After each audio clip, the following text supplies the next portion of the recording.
Hello viewers, মন সুন্দর ধারাবাহিকের আপডেট নিয়ে আবার চলে এসেছি আপনাদের মাঝে। বিস্তারিত জানতে চ্যানেলটি সাবস্ক্রাইব করে দেখতে থাকুন।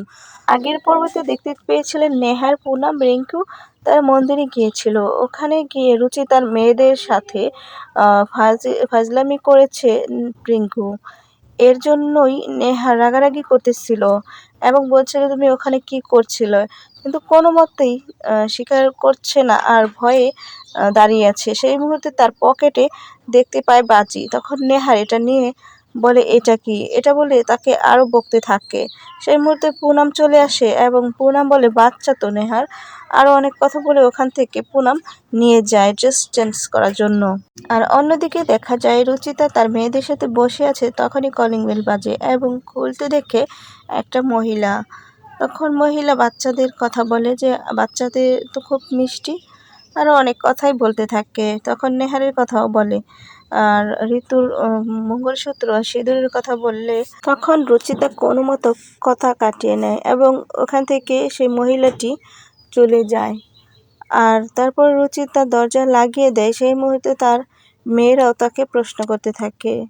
তারপর বলে যে আচ্ছা মা, সবারই বাবা আছে, আমাদের কেন বাবা নেই, আর কথা বলতে থাকে। এগুলো শুনে তো রুচিতা অবাক হয়ে তাকিয়ে থাকে। তারপর আরও জিজ্ঞেস করতে থাকে যে এই মঙ্গলসূত্র আর সিঁদুর কেন সবাই পরে। তারপরে বলে যে এইটা তোমাদের পাপার জন্য ভালো, এর জন্য পড়তে হয়। তখন রুচিতা তাদেরকে জড়িয়ে ধরে এবং বলে তোমাদের বাবা একদিন না একদিন আসবে।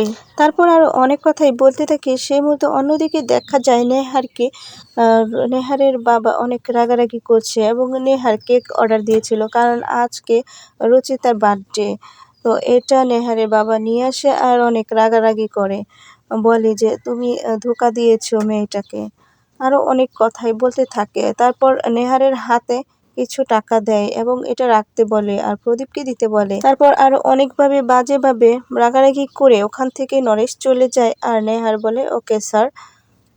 নেহারের সাথে রাগারাগি করছিল ঋতু আরেক পাশ থেকে সবই দেখেছে এবং ঋতু মনে মনে ভাবছে এটা যদি সকালেই জানতে পারে প্রদীপের সাথেও এরকমটাই ঘটতো। আর এদিকে রুচিতার বার্থডে দেখে তার মেয়েরা প্ল্যান করেছে কীভাবে তাকে সারপ্রাইজ দিবে, কিভাবে তাকে খুশি করা যায়। সেই মুহূর্তেই ভাবতে থাকে, প্রার্থনা করতে থাকে এবং রুচিতা চলে আসে। তখন রুচিতা জিজ্ঞেস করলে বলে কিছু না। আর অন্যদিকে দেখা যায় নেহারও রুচিতার বার্থডে পালন করছে আর নেহার এটা কল্পনা করছে যে সে আগের জায়গাতে রুচিতাকে নিয়ে যখন গিয়ে বার্থডে পালন করতো সেখানে গিয়েছে। তো অন্যদিকে রুচিতাও চলে আসে এবং রুচিতা কল্পনা করতে থাকে নেহারের আগের স্মৃতিগুলো নেহারকে নিয়ে। তারপর দেখা যায় ময়ূরের পাক ওখানেই রেখে আসে আগের বারের মতোই। আর অন্যদিকে নেহারও আসতেছিল আর এদিকে রুচিতাও মনে মনে ভাবছে নেহার বাবু কি এসেছেন এবং তার মনে হয়েছে যেন নেহার এখানে এসেছেন, কিন্তু খুঁজে কোথাও পায় না। তারপরে এদিকে নেহারও আসতেছিল। সেই মুহূর্তেই রুচিতার কাছে তার মেয়ের কল আসে এবং রুচিতা ওখান থেকে চলে যায়। আর নেহা যখন আসে নেহার একটা কলের শব্দ শুনতে পায় এবং খুঁজতে থাকে কিন্তু কেউকেই পায় না ওখানে। তারপর এদিকে নেহার একা একাই বার্থডে পালন করছে।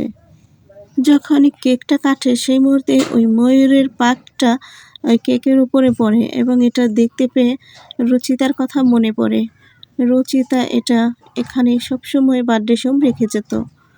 তো ওটাই ভাবে যে হয়তো আমার রুচিতা এখানে এসেছিল। আর অন্যদিকে রুচিতা তার মেয়েদের খুঁজতে থাকে, খুঁজতে থাকলে দেখতে পায় সেখানে শুয়ে আছে মনে করেছে, কিন্তু আসলে যখন কম্বলটা সরায় দেখে পুতুল শুয়ে রেখে তার কোথাও চলে গেছে। তখন খুঁজতে থাকে রুচিতা, কোথাও পায় না, বাড়ির কোথাও খুঁজে পায় না তার মেয়েদেরকে। অন্যদিকে দেখা যায় তারা তার মায়ের জন্য গিফট কিনে আসছিল। তো একজন আরেকটা জিনিস কেনার জন্য রাস্তায় গিয়েছিল, সেই মুহূর্তেই অ্যাক্সিডেন্ট হয় আর অ্যাক্সিডেন্টটা হয় নেহারের গাড়িতেই। তারপর নেহার বের হয়ে দেখতে পায়, তখন হসপিটালে নিয়ে যায়। আর এদিকে রুচিতা খুঁজছে খুঁজে পাগল। আজকের আপডেট এ পর্যন্তই। পরবর্তী আপডেট পেতে চ্যানেলটি সাবস্ক্রাইব করে পাশে থাকা বেল বাটনটি অন করে দিন। আর ভিডিওটি ভালো লাগলে অবশ্যই একটি লাইক কমেন্ট